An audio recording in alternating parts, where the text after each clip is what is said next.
नमस्कार दोस्तों, मैं सुमान शुक्ला स्वागत करता हूं आपका तक्षशिला ट्यूटोरियल के ऑनलाइन चैनल पर। दोस्तों, जैसा कि हम लोग लेसन पढ़ रहे हैं एल्डिहाइड, कीटोन और कार्बोक्सिलिक एसिड। दोस्तों, इसके पिछले लेक्चर आपके कवर किए जा चुके हैं और दोस्तों आज का हमारा लेक्चर है लेक्चर नंबर 9.10। दोस्तों, लेक्चर नंबर 9.9 तक हमने कवर कर लिया है। लेसन नंबर आपका 9 चल रहा है और ऑर्गेनिक केमिस्ट्री का ये लास्ट लेसन भी चल रहा है। इस लास्ट लेसन में कितने लेक्चर होंगे ये आप आगे देखेंगे, क्योंकि लेक्चर डे बाय डे आपको क्या होते रहते हैं, मिलते रहते हैं। सो दोस्तों, इन्हीं लेक्चर्स को हम स्टार्ट करते रहते हैं और क्या करते हैं, अपनी पढ़ाई को आगे भी बढ़ाते हैं। सो दोस्तों, आज के लेक्चर में हम देखेंगे लेक्चर नंबर 9.10 हमारा है। लेक्चर नंबर 9.9 तक हमने ये देखा हुआ था, लास्ट लेक्चर में फॉर्मिक एसिड बनाया था। फॉर्मिक एसिड का फॉर्मूला भी हमने आपको बताया था, HCOOH। ये क्या होता था, फॉर्मिक एसिड का फॉर्मूला होता है। अब फॉर्मिक एसिड हमने बना लिया था, उसके भौतिक गुण देख लिए थे, उसका फिगर भी बनाया था। ये सारी चीजें आपने कहां देखी होंगी, नोट्स में भी देखी होंगी और हमारे पिछले लेक्चर यानी 9.9 में भी आपने देखा हुआ होगा। अब दोस्तों, कोई भी चीज जब हम बना लेते हैं तो उसका क्या पढ़ते हैं, भौतिक गुण पढ़ते हैं, उसका फिर क्या पढ़ते हैं, रासायनिक गुण पढ़ते हैं। और दोस्तों, हमने लास्ट लेक्चर में भौतिक गुण के बारे में भी आपको एक्सप्लेन कर दिया था कि वो क्या होती थी, रंगहीन होती थी और क्या होता था सर, त्वचा पर डाल देने पर फफोले पड़ जाते थे। तो इस तरीके के हमने भौतिक गुणों को भी वहां डिस्कस किया हुआ था। अब बढ़ते हैं आगे की तरफ और देखेंगे फॉर्मिक एसिड जो हमने बनाई हुई है, इसके रासायनिक गुण क्या होते हैं, यानी केमिकल प्रॉपर्टीज इसकी क्या है। जैसा कि आप यहां पर पीछे कुछ रिएक्शंस लिखी हुई देख रहे हैं, इनको भी हम समझने की कोशिश करेंगे। ये आपके लिए क्या है, फॉर्मिक एसिड के रासायनिक गुण है। अब इनको वन बाय वन रिएक्शन को हम समझने की कोशिश करते हैं और बढ़ेंगे अपने लेक्चर में आगे की तरफ। आइए दोस्तों, स्टार्ट करते हैं पहली रिएक्शन और देखते हैं फॉर्मिक एसिड का रासायनिक गुण हमारा क्या है। दोस्तों, यहां लिखा हुआ है फॉर्मिक अम्ल के रासायनिक गुण, यानी फॉर्मिक एसिड की केमिकल प्रॉपर्टीज के बारे में हम डिस्कशन करने वाले हैं। पहली रिएक्शन लिखी है HCOOH। सिंपल सी बात है सर, फॉर्मिक एसिड का रासायनिक गुण अगर आप पढ़ रहे हैं तो फॉर्मिक एसिड तो पार्टिसिपेट करेगा ही करेगा। कहा गया पहली रिएक्शन में, अगर आपको नॉर्मल फॉर्मिक एसिड दे दिया जाए और आपसे कहा जाए आप उसको गर्म कर दीजिए। फॉर्मिक एसिड को अगर नॉर्मल दिया गया और आपसे कहा गया आप इसको गर्म कर दीजिए, तो आपको मिलेगा क्या सर, फॉर्मिक एसिड को गर्म करने पर कार्बन डाइऑक्साइड और हाइड्रोजन प्राप्त होती है। कैसे, ये CO2 यहां से क्या हो जाएगा, अलग हो जाएगा और हाइड्रोजन कितने हैं, 2 हाइड्रोजन है। यानी फॉर्मिक अम्ल को गर्म करने पर कार्बन डाइऑक्साइड और हाइड्रोजन प्राप्त होती है। अब दोस्तों, पहला रासायनिक गुण तो सिंपल था, आपको क्लियर भी हो गया होगा।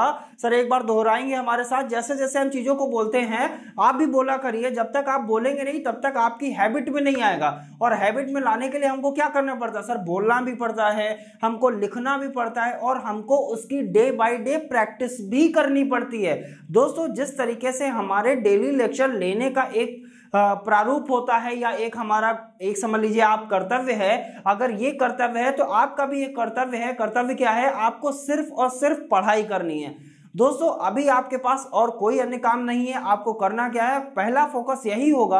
आपके गार्जियंस भी यही चाहेंगे, जितने भी माता पिता होते हैं, जिनके भी माता पिता होते हैं, वो सब क्या चाहते हैं, वो यही तो चाहते हैं कि हमारा बच्चा क्या करे, अच्छे से अच्छे नंबर ले आए। और वो अच्छे से अच्छे नंबर कब लाएगा, सिंपल सी बात है, जब वो पढ़ाई करेगा तभी अच्छे से अच्छे नंबर आ सकते हैं। और आपके अंदर भी ये निहित भावना होती है।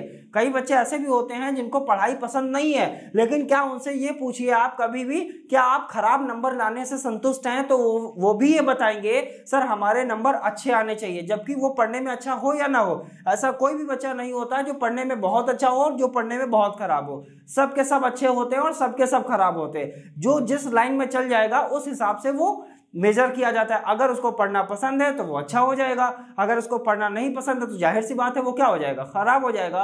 तो हम नहीं चाहेंगे हमारे जितने भी स्टूडेंट जुड़े हुए हैं या ऐसे और भी स्टूडेंट्स हैं जो हमें देख रहे हैं, वो बिल्कुल ही पढ़ाई ना करें। उनको क्या करना है, आपको पढ़ाई जरूर करनी है। जितना अच्छा पढ़ाई करते रहेंगे उतने ही अच्छे मार्क्स आएंगे, उतने अच्छे मार्क्स आएंगे तो उतनी अच्छी आपकी जिंदगी हो जाएगी।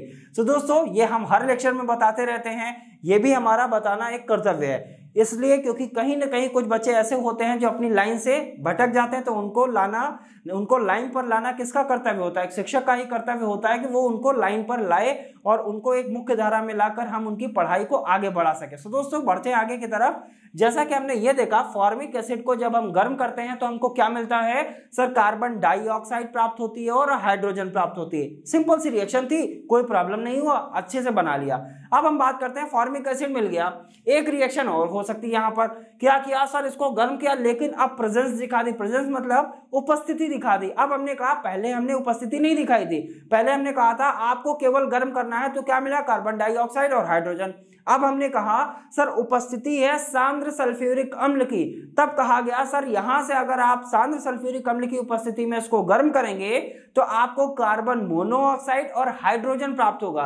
सिंपल सी बात है, यहां से आपको क्या मिला, CO को बोलते हैं कार्बन मोनोऑक्साइड। क्या बोलते हैं, कार्बन मोनोऑक्साइड। मोनोऑक्साइड क्यों बोला गया, CO कितना है यहाँ पर, एक है, एक को क्या बोलते हैं, मोनो बोलते हैं, तो इसको क्या बोलेंगे, कार्बन मोनो। ये क्या है, ऑक्साइड है कि नहीं है, अब इसे क्या बोलेंगे, कार्बन मोनोऑक्साइड। अब सिंपल सी बात है सर, आप एक लिखिए या ना लिखिए, अगर नहीं भी लिखेंगे तब भी क्या समझेंगे सर, यहाँ एक होगा कार्बन हो जाएगा, एक को मोनो कहते हैं, ओ को ऑक्साइड कहते हैं, नो प्रॉब्लम। अगर हम आपसे कहें CO2 लिखा है तो दो को क्या बोलते हैं, डाई, तो इसको क्या बोलेंगे, कार्बन डाई ऑक्साइड। सिंपल सी बात है। तो अगर प्रेजेंस आ गई सांद्र सल्फ्यूरिक एसिड यानी सांद्र H2SO4 की उपस्थिति हो गई, और अगर आपको फॉर्मिक एसिड को सांद्र सल्फ्यूरिक अम्ल की उपस्थिति में गर्म करना है तो आपको क्या प्राप्त होगा, आंसर ध्यान रखिएगा सर, आपको मिलेगा कार्बन मोनोऑक्साइड और क्या मिलेगा, वाटर मिलेगा। इसका मतलब सर यहां से केवल CO निकलेगा, पहले क्या था CO2 पूरा का पूरा बाहर हो गया, तभी आपको कार्बन डाइऑक्साइड मिला। यहां से क्या होगा, केवल कार्बन मोनोऑक्साइड बाहर होगा, और यहां से 2 हाइड्रोजन है और 1 ऑक्सीजन है, 2 हाइड्रोजन और 1 ऑक्सीजन मिलके क्या बनाएंगे, आपका वाटर बनाएंगे। सो दोस्तों उम्मीद करते हैं ये दोनों रिएक्शंस आपको अच्छी तरीके से क्लियर हो गई होंगी।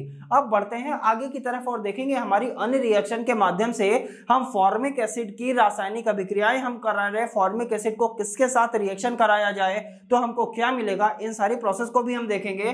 बढ़ते हैं दोस्तों नेक्स्ट रिएक्शन की तरफ। नेक्स्ट रिएक्शन क्या है, ये क्या है आपका फॉर्मिक एसिड, HgCl2 क्या है, मर्क्यूरस क्लोराइड है। क्या है, मर्क्यूरस क्लोराइड है। सर फॉर्मिक एसिड को मर्क्यूरस क्लोराइड की उपस्थिति में जब इसके साथ हम क्या करते हैं, रिएक्शन कराते हैं तो हमको क्या मिलता है सर, सफेद अवक्षेप मिलता है। सफेद अवक्षेप का मतलब, अवक्षेप को कहते हैं प्रेसिपिटेट, नाम सुना होगा, PPT भी बोलते हैं उसको, प्रेसिपिटेट बोलते हैं। और किस तरीके का अवक्षेप होता है, सफेद अवक्षेप यानी व्हाइट प्रेसिपिटेट मिलता है, या व्हाइट PPT मिलती है, या व्हाइट आप क्या बोल सकते हैं, सफेद अवक्षेप मिलता है। इसे क्या बोलेंगे सर, Hg2Cl2 का हमको क्या मिलता है, सफेद अवक्षेप मिलता है। और यहां से आपको क्या मिला, कार्बन डाइऑक्साइड और HCl मिल गया, यानी हाइड्रोक्लोरिक एसिड प्राप्त हो गया। सिंपल सी बात है सर, फॉर्मिक एसिड लिया, मर्क्यूरस क्लोराइड के साथ रिएक्शन कराया, हमको व्हाइट PPT मिला हुआ है, या सफेद अवक्षेप मिला हुआ है, या व्हाइट प्रेसिपिटेट मिला हुआ है, किसका, Hg2Cl2 का हमको व्हाइट प्रेसिपिटेट मिला हुआ है। और क्या मिला सर, आपको कार्बन डाइऑक्साइड मिल गया, और क्या मिल गया, HCl मिल गया।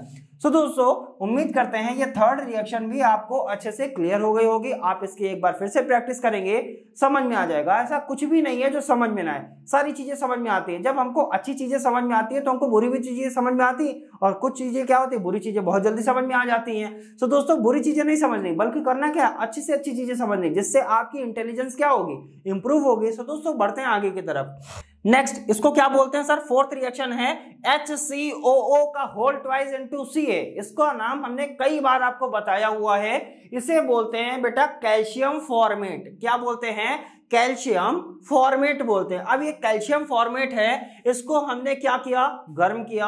कैल्शियम फॉर्मेट को जब गर्म किया जाता है तो आपको क्या मिलता है सर, ये क्या लिखा हुआ है, HCHO, फॉर्मेल्डिहाइड बोलते हैं, या ऐसे भी समझ सकते हैं, यहां से आपको क्या मिला, CHO। CHO मतलब एल्डिहाइड। ये कब मिला, जब कैल्शियम फॉर्मेट को गर्म करते हैं तो आपको क्या प्राप्त होता है सर, एल्डिहाइड प्राप्त होता है। और कौन सा एल्डिहाइड, फॉर्मेल्डिहाइड प्राप्त होता है। और यहां से क्या मिला आपको, कैल्शियम कार्बोनेट। Ca को कैल्शियम बोलते हैं और CO3 को क्या बोलते हैं, कार्बोनेट बोलते हैं। यहां से आपको क्या मिल गया, कैल्शियम कार्बोनेट मिल गया। सो दोस्तों उम्मीद करते हैं ये भी रिएक्शन आपको क्लियर हो गई होगी। कैल्शियम फॉर्मेट को गर्म करने पर फॉर्मेल्डिहाइड और कैल्शियम कार्बोनेट प्राप्त होते हैं। अब बढ़ते हैं अगली रिएक्शन की तरफ। दोस्तों हमारी अगली रिएक्शन क्या है, HCOOH। सिंपल सी बात है, HCOOH means formic acid. Formic acid की रिएक्शन किसके साथ कराने जा रहे हैं, सोडियम के साथ। चलिए अच्छी बात है, फॉर्मिक एसिड की रिएक्शन हम किसके साथ कराएंगे, सोडियम के साथ कराएंगे, और हमको मिलेगा क्या, हमको ये भी तो देखना है। तो मिलने वाला सर फॉर्मिक एसिड सोडियम के साथ अभिक्रिया करके क्या देता है सर, इसका भी नाम आपको पता होगा, HCOONA को क्या बोलते हैं, सोडियम फॉर्मेट बोलते हैं। क्या बोलते हैं, सोडियम फॉर्मेट। नाम ध्यान होगा आपको, अगर यहाँ के लगा देते थे तो क्या बोलते थे, पोटेशियम फॉर्मेट बोलते थे। अगर एथिल लगा देते थे यानी C2H5 लगा देते थे तो क्या मिल जाता था, C2H5 मिल जाता था, यानी एथिल फॉर्मेट हो जाता था। तो जो लगा होगा उसका फॉर्मेट हो जाएगा। यहाँ पर सोडियम लगा हुआ है तो ये फॉर्मेट किसका हो गया, सोडियम का हो गया। और यहां से आपको क्या मिल गया, हाइड्रोजन मिल गया। क्या मिल गया, हाइड्रोजन मिल गया। सिंपल सी रिएक्शन है सर। आपने क्या लिया, एक सेकंड, यहां पर 2 लगा लेंगे। अब ठीक है, अब रिएक्शन बैलेंस है। यहां पर क्या हुआ सर, फॉर्मिक एसिड हो गया। फॉर्मिक एसिड की हमने सोडियम के साथ रिएक्शन कराया। जब फॉर्मिक एसिड सोडियम के साथ रिएक्ट करेगा तो आपको क्या मिलेगा, सोडियम फॉर्मेट मिलेगा और हाइड्रोजन रिमूव हो जाएगा। Next reaction. तो दोस्तों उम्मीद करते हैं ये वाली भी रिएक्शन आपको अच्छे से क्लियर हो गई होगी। बढ़ते हैं अगली रिएक्शन की तरफ। हमारी अगली रिएक्शन क्या है, HCOOH। HCOOH का मतलब फॉर्मिक एसिड। अच्छी सी बात है, फॉर्मिक एसिड है, किसके साथ रिएक्शन कर रहा है, ऑक्सीजन के साथ। जब ये इसके साथ रिएक्शन करेगा तो आपको देगा क्या सर, वाटर देगा और कार्बन डाइऑक्साइड देगा। सिंपल सी रिएक्शन है। क्या मिल जाएगा, H2O मिल जाएगा और कार्बन डाइऑक्साइड मिल जाएगा। ये कुछ इस तरीके से आपको दिखाई दे रही होगी। यहां पर भी क्या हो रहा था, इस तरीके से।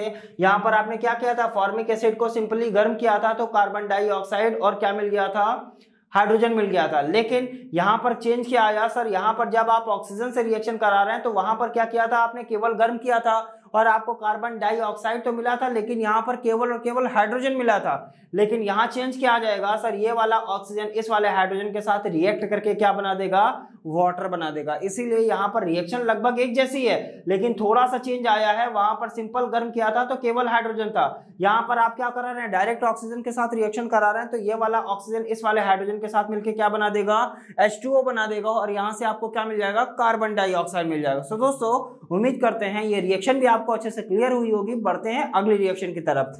दोस्तों हमारी अगली रिएक्शन है HCOOH मतलब formic acid, no problem. Hg2Cl2 के साथ रिएक्शन करेगा। अब ये रिएक्शन किससे मैच कर रही है, ये कुछ रिएक्शन इससे मैच कर रही है। क्या कह रहा है, HCOOH लीजिए, Hg2Cl2। Hg2Cl2 था कि नहीं था, यहां पर सफेद अवक्षेप मिला था। अगर ये इसके साथ रिएक्शन कर जाएगा तो आपको क्या मिलेगा, 2 times of Hg carbon dioxide और HCl यानी हाइड्रोक्लोरिक एसिड मिल जाएगा। यहां से आपको क्या मिल गया सर, मरकरी मिल गया। मरकरी कब मिला, जब हम Hg2Cl2 की फॉर्मिक एसिड के साथ रिएक्शन कराते हैं तो हमको 2 टाइम्स ऑफ मरकरी मिल जाता है और कार्बन डाइऑक्साइड और हाइड्रोक्लोरिक एसिड प्राप्त होता है। तो दोस्तों उम्मीद करते हैं फॉर्मिक एसिड की रासायनिक अभिक्रियाएं आप प्रैक्टिस करेंगे, आपको अच्छे से समझ में भी आई होंगी। अब बढ़ते हैं दोस्तों अगली टॉपिक की तरफ और देखेंगे, इन रिएक्शंस को हटाएंगे और देखेंगे हमारा अगला टॉपिक क्या है। तो दोस्तों बात करते हैं हम अपने अगले टॉपिक यानी एसिटिक अम्ल के बारे में। अभी तक हमने ये देखा फॉर्मिक एसिड का फॉर्मूला क्या होता था, HCOOH क्या होता था, फॉर्मिक एसिड का फॉर्मूला होता था। अब बात करते हैं एसिटिक एसिड। नाम आपने कई बार सुना होगा, फॉर्मूला भी कई बार सुना होगा। अब बात करेंगे इसको कैसे बनाया जाएगा, इसकी भी हम बात करने वाले हैं। जैसा कि आप यहाँ पर कुछ रिएक्शंस लिखी हुई देख रहे हैं, इसके अलावा भी हम और रिएक्शंस कराएंगे जिसके द्वारा हम एसिटिक एसिड यानी CH3COOH को हम बनाएंगे। सो दोस्तों बढ़ते हैं आगे की तरफ और देखते हैं एसिटिक एसिड के बनाने की विधियां क्या हैं। उसके बाद हम पढ़ेंगे इसके भौतिक गुण क्या होते हैं, उसके बाद हम पढ़ेंगे इसके रासायनिक गुण क्या होते हैं और इस क्रम को दोस्तों हम अपने आगे बढ़ाते रहेंगे। अब बढ़ते हैं आगे की तरफ।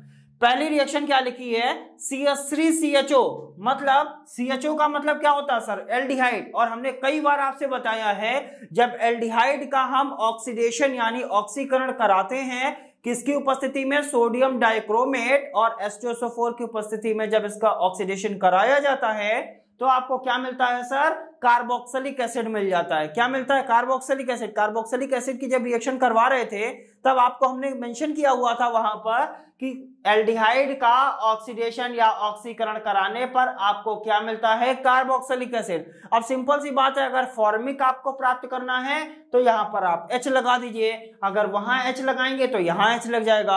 अगर आपको एसिटिक प्राप्त करना है तो यहां पर आपको CH3 लगाना पड़ेगा, यहां पर CH3 लग जाएगा। अब आपको क्या मिल गया, एसिटिक एसिटिक एसिड मिल गया।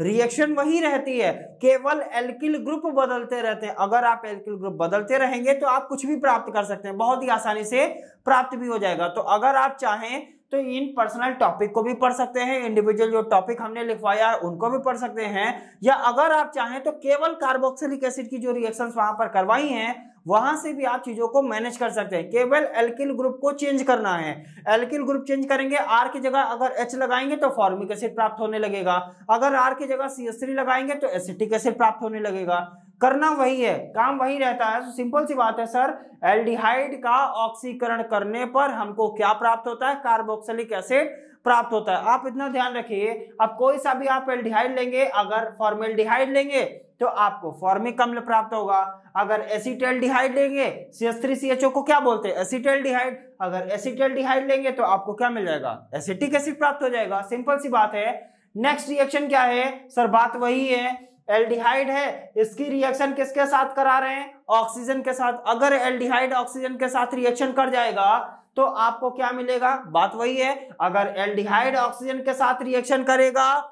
एसिटल्डिहाइड, कौन सा एल्डिहाइड है ये? एसिटल्डिहाइड। अगर एसिटल्डिहाइड ऑक्सीजन के साथ रिएक्शन करेगा तो आपको एसिटिक एसिड मिलेगा। अगर फॉर्मेल्डिहाइड ऑक्सीजन के साथ रिएक्शन करेगा तो आपको क्या मिल जाएगा? सर फॉर्मिक एसिड मिल जाएगा। आप कुछ भी कर सकते हैं, यानी किसी भी तरीके से आप चीजों को समझ सकते हैं, रिएक्शंस को समझ सकते हैं। ये कब हो पाएगा? जब आप प्रैक्टिस करेंगे। सो दोस्तों, उम्मीद करते हैं ये दोनों रिएक्शन आपको अच्छे से क्लियर हो गई होंगी। बढ़ते हैं हम अपनी नेक्स्ट रिएक्शन की तरफ। दोस्तों, हमारी अगली रिएक्शन है एल्कोहल। अब हमने क्या कहा था सर? एल्कोहल का ऑक्सीकरण कराने पर आपको क्या मिलता था? कार्बोक्सिलिक अम्ल प्राप्त होता था। ये रिएक्शन हमने आपको करवाई है। एल्कोहल का ऑक्सीकरण कराने पर हमको कार्बोक्सिलिक एसिड प्राप्त होती है, लेकिन हमने बताया था ये 3 स्टेप में प्राप्त होगी। पहला स्टेप से इससे रिएक्शन कराएंगे, सेकंड स्टेप में H2SO4 डालेंगे, तब हमको थर्ड स्टेप में क्या मिल जाएगा? कार्बोक्सिलिक एसिड मिल जाएगा। सिंपल सी बात है। ये एल्कोहल है, ऑक्सीडेशन कराया किसकी उपस्थिति में? KMnO4 और KOH। KMnO4 को क्या बोलते हैं? Potassium permanganate. KOH को क्या बोलते हैं? Potassium hydroxide. इसकी उपस्थिति में अगर इसका ऑक्सीडेशन कराएंगे तो आपको क्या मिलेगा? CH3COOK। यही तो मिलता था। वहां पर क्या करते थे? आपको क्या मिलता था? RCOOK। यही तो मिलता था। यहाँ पर R की जगह क्या लगाया आपने? CH3 लगाया, तो इसीलिए यहाँ पर CH3 लग गया, तो CH3COOK मिल गया। इसको क्या बोलेंगे? Potassium acetate. क्या मिला है आपको? Potassium acetate. अब ये क्या करेगा? ये H2SO4 की उपस्थिति में किस में कन्वर्ट हो जाएगा? CH3COOH में कन्वर्ट हो जाएगा। सिंपल सी बात है। क्या दे देगा आपको? Carboxylic acid. एल्कोहल का ऑक्सीकरण कराने पर आपको क्या मिलेगा? कार्बोक्सिलिक एसिड प्राप्त होता है। अगर यहाँ पर आप जैसा एल्कोहल लेंगे उस तरीके से आप यहाँ पर फॉर्मिक एसिड भी मिला सकते हैं, या आप एसिटिक एसिड भी मिला सकते हैं, कुछ भी प्राप्त कर सकते हैं। सो दोस्तों, उम्मीद करते हैं ये वाली रिएक्शन भी आपको अच्छे से क्लियर हुई होगी। अब बढ़ते हैं नेक्स्ट रिएक्शन की तरफ। सिंपल सी बात है सर, अब क्या लिया हमने? Methyl cyanide. CH3 को क्या बोलते हैं? मेथिल, CN को साइनाइड।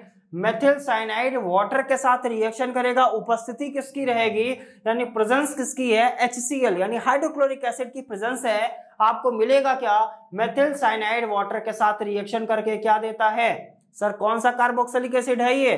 तो आप क्या कहेंगे? सर ये एसिटिक एसिड है। तो आपको क्या मिल जाएगा? एसिटिक एसिड मिल जाएगा। और यहां पर आपको क्या मिल जाएगा? NH4Cl मींस अमोनियम क्लोराइड मिल जाता है। सिंपल सी बात सर, मेथिल साइनाइड वाटर के साथ HCl अम्ल की उपस्थिति में अभिक्रिया करके एसिटिक अम्ल देती है, या इसके द्वारा एसिटिक अम्ल प्राप्त होती है, और साथ में क्या मिलेगा? Ammonium chloride. अब दोस्तों बढ़ते हैं अगले रिएक्शन। इसी का पार्ट सेकंड है। यहां पर हमने क्या किया?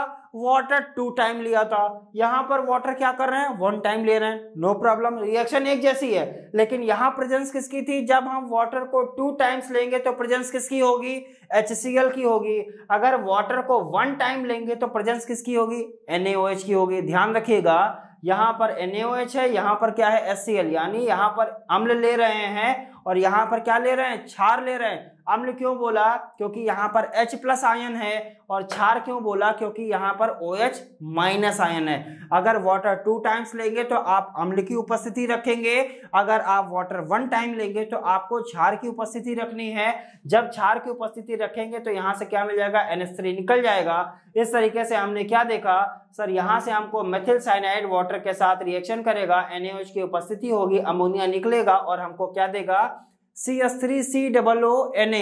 अब इसको हम बोलते थे पोटेशियम एसीटेट, और इसका क्या बोलेंगे सर, इसको बोलेंगे सोडियम एसीटेट। यही तो बोला जाएगा सर। CH3 है, COO है, यहाँ पर K था इसीलिए पोटेशियम एसीटेट बोला था, यहाँ पर K की जगह क्या है Na है, इसीलिए इसको क्या बोलेंगे सोडियम एसीटेट। और ये H2SO4 की उपस्थिति में किसमें कन्वर्ट हो जाएगा सर, एसिटिक एसिड में। अब जरा ध्यान से देखिए, ये रिएक्शन और ये रिएक्शन लगभग मिल रही है कि नहीं मिल रही है। सो दोस्तों रिएक्शन आपस में इंटरकनेक्टेड होती हैं, सिर्फ समझने की देर होती है। जितना अच्छा आप बेहतर समझते रहेंगे उतनी अच्छी तरीके से आप सारी चीजों को करते भी रहेंगे। अब बढ़ते हैं दोस्तों आगे की तरफ। दोस्तों हमारी अगली रिएक्शन है, ये क्या लिखा हुआ CH3MgI। आपको समझ में आ रहा होगा, सभी लोग समझ भी रहे होंगे। इसको हमने क्या लिखा है सर, CH3 को R बोलते हैं, इसको Mg बोलते हैं, I क्या है आपका हैलोजन, और RMgX को क्या कहते हैं ग्रिग्नार्ड अभिकर्मक। क्या हमने ग्रिग्नार्ड अभिकर्मक की रिएक्शन करवाई है कि नहीं करवाई है? आप कमेंट बॉक्स में जरूर आंसर करेंगे, यस करेंगे। अगर करवाई है तो यस, नहीं करवाई है तो नो। ठीक है, जैसी आपकी इच्छा है। अगर आपने पढ़ी होगी तो आप यस करेंगे, वरना अगर नहीं पढ़ी होगी तो आप नो करेंगे। सिंपल सी बात है, हमने रिएक्शन ये आपको करवाई हुई है। कार्बोक्सिलिक आपका जो ग्रिग्नार्ड अभिकर्मक होता है, ये कार्बन डाइऑक्साइड से अभिक्रिया करके क्या देता था, हमने बताया था सर कार्बोक्सिलिक एसिड। और हमने क्या कहा था सर, ये डबल बॉन्ड टूटेगा, O के साथ क्या जुड़ जाएगा MgX जुड़ जाता है, यही तो बताया था। O के साथ MgX जुड़ जाएगा और CH3 यहां से जो बचा हुआ है वो इस कार्बन के साथ जुड़ जाएगा। अब होगा क्या, इसका जब जल अपघटन करेंगे तो H2O किसमें किसमें टूटता है, H और OH में टूटता है। ये वाला H इसके साथ लग जाएगा, ये वाला H जब इसके साथ लग जाएगा तो क्या हो जाएगा CH3COOH, यही तो हो जाएगा कि नहीं हो जाएगा। और MgOHX MgOH के साथ रिएक्शन करके क्या बना देगा MgOHI बना देगा। यहां से क्या मिला MgOHI मिल गया, और यहां से क्या मिल गया कार्बोक्सिलिक एसिड या एसिटिक एसिड प्राप्त हो गया। सो दोस्तों उम्मीद करते हैं ये रिएक्शन आपको अच्छे से समझ में आई होगी। बढ़ते हैं कुछ और नई रिएक्शंस की तरफ। दोस्तों एक चीज ध्यान देंगे, ध्यान का देना है, जो भी चीजें जितनी भी रिएक्शन हम यहाँ पर डिस्कस करते हैं उन सभी चीजों का आपको हैंड रिटन नोट्स कहाँ मिलते हैं, डिस्क्रिप्शन बॉक्स में नीचे लिंक दिया जाता है। लिंक पर जाते हैं, क्लिक करते हैं, PDF को डाउनलोड करते हैं और नोट से पढ़ाई जरूर करते हैं। सो दोस्तों बढ़ते हैं आगे की तरफ और देखेंगे कुछ अन्य विधियां जिनके द्वारा हम बनाएंगे एसिटिक एसिड। दोस्तों बात करते हैं अन्य रिएक्शन की, जहां पर हम देखेंगे एसिटिक एसिड अन्य विधियों के द्वारा कैसे बनाया जाएगा, इसका भी हमको डिस्कशन करना है, ताकि हमको ये भी पता चल जाए जो 5 विधियां हमने पढ़ी हैं उसके द्वारा तो हम बना सकते हैं, क्या अन्य विधियों के द्वारा हम भी एसिटिक एसिड को बना सकते हैं कि नहीं बना सकते हैं। सो दोस्तों वही विधियां हमने यहाँ पर डिस्कस करी हुई हैं। तो यानी एसिटिक एसिड बनाने की हमने कितनी विधियां आपसे डिस्कस कर ली हैं, 10 विधियां। इन 10 विधियों में से कुछ भी आ सकता है, कोई भी रिएक्शन आ सकती है। ऑर्गेनिक केमिस्ट्री कभी भी फिक्स नहीं रहते कि कौन सी रिएक्शन आएगी, क्या संभावनाएं हैं, कुछ भी फिक्स नहीं है। ऑर्गेनिक केमिस्ट्री में कभी भी कुछ भी आ सकता है। सो दोस्तों इन चीजों के लिए तैयार रहना है, इसलिए हमको ज्यादा से ज्यादा रिएक्शंस पढ़नी है ताकि हम सभी रिएक्शंस को आसानी से कर सकें। अब दोस्तों बढ़ते हैं आगे की तरफ। लिखा हुआ है CH3COO(C2H5), इसको क्या बोलेंगे सर? इसको तो बोलते हैं CH3COO को तो हम बोल देते हैं एसीटेट। अब हमने यही तो बताया था, अगर यहां पर C2H5 लगा है तो इसको क्या बोलते हैं, एथिल बोलते हैं। तो इसका नाम क्या हो जाएगा, एथिल एसीटेट हो जाएगा। अगर सोडियम लगा होता तो सोडियम एसीटेट हो जाता, अगर कैल्शियम लगा होता तो कैल्शियम एसीटेट हो जाता, अगर पोटेशियम लगा होता तो पोटेशियम एसीटेट हो जाता। जो लगा होगा उस तरीके से हम उसको ट्रीट करेंगे। अब CH3COO को बोलते हैं एसीटेट, C2H5 के साथ लगा यानी एथिल के साथ लगा है तो एथिल एसीटेट। अब हम कर क्या रहे हैं सर, एथिल एसीटेट का हम क्या कर रहे हैं, वाटर के साथ इसका जल अपघटन कर रहे हैं, या ऐसा भी समझ सकते हैं एथिल एसीटेट की हम रिएक्शन करा रहे हैं किसके साथ, वाटर के साथ। तो हमको क्या मिलेगा सर, एसिटिक एसिड मिल जाएगा, नो प्रॉब्लम। और यहां से आपको क्या मिल गया, एथिल एल्कोहल, OH को एल्कोहल, C2H5 को एथिल या एथेनॉल भी बोल सकते हैं। एथेनॉल क्या हो गया, ये इसका यूपीएससी नेम हो गया। सिंपल सी बात है सर, एथिल एसीटेट है, या आप इसको एस्टर भी समझ सकते हैं। ध्यान दीजिएगा, ये एथिल एसीटेट भी है और आप इसको एस्टर भी समझ सकते हैं। एस्टर कैसे समझेंगे, ये R हो गया, ये COO हो गया, ये R डैश हो गया, ये R CH3 है, ये R अलग है, C2H5 है, तो ये R है, ये R है और COO बीच में है कि नहीं है, तो ये क्या हो गया, एस्टर हो गया। यहां से 2 रिएक्शन हो गए, या आप एथिल एसीटेट की वाटर के साथ रिएक्शन कराएंगे तो आपको क्या मिल जाएगा, एसिटिक एसिड मिल जाएगा। या आप ऐसा भी समझ सकते हैं कि एस्टर का हम जब जल अपघटन कराएंगे H2SO4 की उपस्थिति में तो आपको क्या मिलेगा, एसिटिक एसिड मिल जाएगा और यहां से एथिल अल्कोहल भी मिल जाएगा। अब दोस्तों बढ़ते हैं अगली रिएक्शन की तरफ। हमारी अगली रिएक्शन क्या है, इसका भी नाम आप परिचित हैं, इसको बोलते हैं एसिटिक एनहाइड्राइड, CH3CO का होल ट्वाइस इनटू O, इसको क्या बोलते हैं, एसिटिक एनहाइड्राइड। अब एसिटिक एनहाइड्राइड का जब हम जल अपघटन करते हैं तो ये तो बहुत ही सिंपल रिएक्शन है, हमको क्या मिल जाता है, हमको क्या मिल जाएगा, एसिटिक एसिड मिल जाएगा। और ये कार्बोक्सिलिक एसिड है, कौन सा कार्बोक्सिलिक एसिड है सर, ये एसिटिक एसिड है। सो दोस्तों उम्मीद करते हैं ये दोनों रिएक्शन आपको अच्छे से क्लियर हुई होंगी। एसिटिक एनहाइड्राइड का जल अपघटन करने से हमको कार्बोक्सिलिक एसिड मिलता है, या ऐसा समझ सकते हैं एसिटिक एनहाइड्राइड का जल अपघटन करने पर हमको एसिटिक अम्ल मिलता है, या ऐसा समझ सकते हैं सर एस्टर का जल अपघटन करने पर हमको एसिटिक अम्ल मिलता है या कार्बोक्सिलिक एसिड मिलता है। जो लैंग्वेज आपको अच्छी लगे आप उस तरीके से उस चीज को ट्रीट कर सकते हैं। अब बढ़ते हैं दोस्तों आगे की तरफ।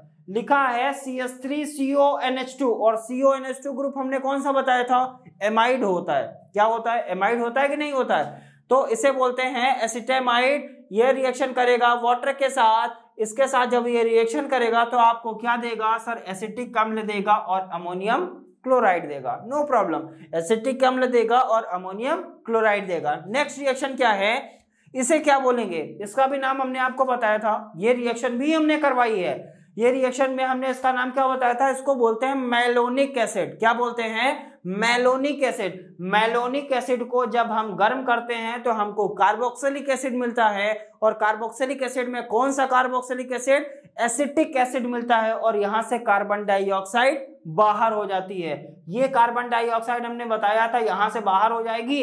अगर ये पूरा CO2 बाहर हो गया तो बचा क्या, CHHH, यानी कार्बन 1 है, हाइड्रोजन कितने हैं, 3 है। जरा देखिए कार्बन 1 हाइड्रोजन 3, और बचा क्या, COOH। इसे ही क्या बोलते हैं सर, ये पूरा क्या था, जब यहां पर CO और O दोनों O लगे थे तब ये इसको बोलते थे मैलोनिक एसिड। O ज्यादा ही अच्छा बन गया है, थोड़ा सा और इसको अच्छा कर लेते हैं। अब दोस्तों इसको क्या बोलते हैं, मैलोनिक एसिड। मैलोनिक एसिड को गर्म करेंगे तो आपको एसिटिक एसिड और कार्बन डाइऑक्साइड प्राप्त हो जाती है। अब बढ़ते हैं आगे की तरफ। ये क्या है सर आपका, एल्कोहल। एल्कोहल की रिएक्शन किसके साथ करवा रहे हैं, कार्बोनिल, या आप कार्बन मोनोऑक्साइड बोल सकते हैं। सर एल्कोहल की रिएक्शन कार्बन मोनोऑक्साइड के साथ कराने पर हमको क्या मिल जाएगा, एसिटिक एसिड मिल जाएगा। कौन सा एल्कोहल लिया, मेथिल एल्कोहल कार्बन मोनोऑक्साइड से रिएक्शन करके क्या देता है, एसिटिक एसिड देता है। सो दोस्तों उम्मीद करते हैं एसिटिक अम्ल बनाने की विधियां आपको अच्छे से समझ में आई होंगी। अब बढ़ते हैं आगे की तरफ, और जब हम बना लेते हैं तो क्या पढ़ते हैं, भौतिक गुण पढ़ते हैं, फिर क्या पढ़ेंगे, रासायनिक गुण पढ़ेंगे। सो दोस्तों इस लेक्चर में हम भौतिक गुणों को भी मेंशन करेंगे, लेकिन एसिटिक एसिड के जो रासायनिक गुण हैं उसके लिए हम एक नया लेक्चर लेके आएंगे जो आपको कब मिलेगा, कल मिलेगा। तब तक हम क्या देखते हैं, इसके भौतिक गुण क्या होते हैं। आइए दोस्तों रिएक्शंस को हटाते हैं और बढ़ते हैं एसिटिक एसिड के भौतिक गुणों की तरफ। सो दोस्तों इसमें पहला भौतिक गुण है तीखी गंध, यानी एसिटिक एसिड के भौतिक गुण यानी फिजिकल प्रॉपर्टीज में पहली प्रॉपर्टी क्या है सर, इसकी गंध कैसी होती है, तीखी होती है। नेक्स्ट क्या है, ये कैसा होता है, रंगहीन होता है। कैसा होता है, रंगहीन होता है। और क्या होता है सर, एसिटिक एसिड जो होता है वो जल में विलय होता है। तो दोस्तों जैसा कि हमने डिस्कस किया है अभी कि इसके भौतिक गुण हम इस लेक्चर में हमने क्या कर लिया, देख लिया। अब इसके जो रासायनिक गुण होंगे उसके लिए क्या करना पड़ेगा, आपको हमारा अगला लेक्चर देखना पड़ेगा। सो दोस्तों आज के लेक्चर में इतना ही, मिलेंगे नेक्स्ट लेक्चर में, तब तक के लिए बहुत बहुत धन्यवाद।